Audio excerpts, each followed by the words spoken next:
Hello and welcome to this Profit Protector Pro video. I hope you're doing well. Today I'm going to tell you how the dashboard can help you understand more about your inventory in a repricing sense.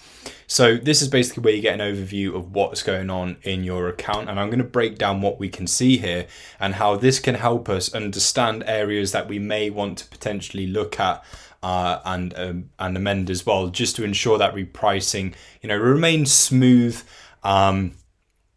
and that we remain competitive with Profit Protector Pro. So at the top, we have basically a summary of what's going on repricing wise. So we can view this in a couple of different ways.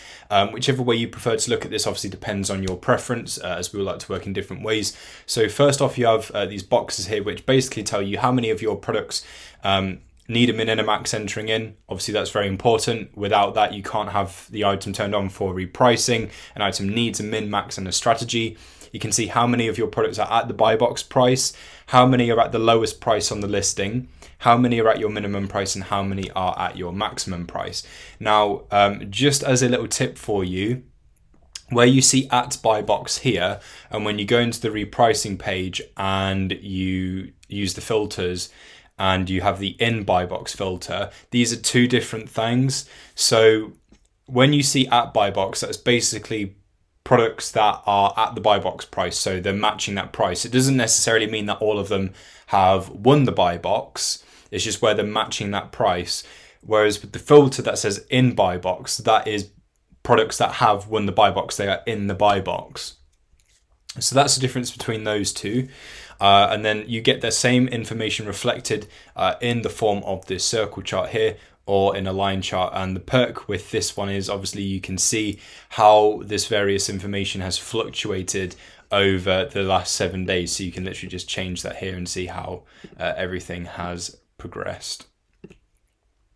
So if you saw, for example, here, there's a bunch of my items that need a min and max. Okay, I'll get that sorted out. So you could literally go to repricing, filter, need min max, and then you could obviously apply that filter, then work through it on Profit Protector Pro itself, or you could export what needs a min and a max to a CSV file. So if you click on that, it sends it all through to a spreadsheet, which makes it a lot quicker to make those amendments.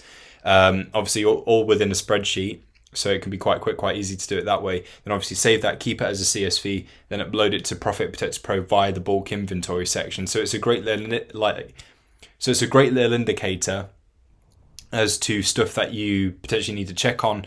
If you see items that are at your min or max price, I would say it's a good habit to get into to routinely, I'm not saying every day, but maybe every week, every other week, something like that, just to filter by things that where the buy box is below minimum, for example. Because obviously if the buy box isn't in your min and max range, Profit Protector Pro can only be so competitive because it won't reprice outside your min and max. So if the buy box is below the minimum, the product will most likely be sitting at your minimum price, because that's as close as it can be to the buy box without obviously going outside your set parameters, which Profit Protector Pro will never ever do.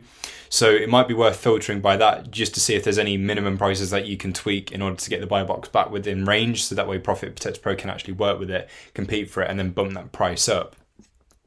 So the dashboard is a great little indicator for things like that. You get a summary of what's going on sales wise. So you get a sales chart here, you get a weekly overview of the total sum made from sales for each marketplace. So for each one you got turned on, you'll have a little bar here, and then obviously you can see the sales and orders, how that's fluctuated over the last 7 days. And obviously you can change the marketplace that you're looking at with this drop down list right here. And obviously as you hover over any point, you can see what exactly was going on at that point in time. Now, to the right, this is really useful. Okay, so this is the Profit Protector Pro Boost, which is basically additional profit that Profit Protector Pro has helped generate by selling above the buy box. So in any instance where Profit Protector Pro has won the buy box, so let's say the buy box was at £12, Profit Protector Pro has then won it and then bumped it up a few pounds, or a few dollars, a few euros, whatever you're working with. That difference there, how much it's actually increased it by, is then taken into account for the Profit Protector Pro Boost. But this is basically for any time that the price has been raised. So it helps you understand how much Profit Protector Pro is helping you. which is great because it actually, this is your key to understanding, you know, how much the tool is benefiting you. So you get that over the course of the last 30 days and then for all time. So you can see that build up and build up. Obviously, if you're using algorithmic strategies, these are the ones that do actually work to bump that price up continuously, then you'll probably see these numbers increase a lot faster than if you were to use, say, the rule-based strategies, because obviously they're just going to follow what they say on the tin. So match buy box is only going to do that. So those ones, you know, won't work to bump the price up because they're not algorithmic. They don't have that flexibility. So if you were to use algorithmic strategies, you'll see this number increase more. You can see the total amount of SKUs that are repricing, so the total amount that turned on for repricing. This is a number to sort of monitor as well. Obviously, depending on your plan, that basically dictates how many items you can have turned on for repricing at any one time.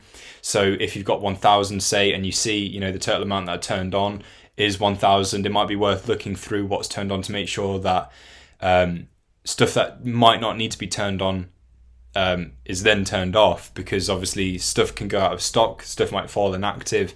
And so this is where, you know, tidying your inventory, so just turning on the Seller Central Inventory Sync toggle in your Profit Protect Pro settings, this is where that can really help you out, because then you don't have to manually go through and delete things.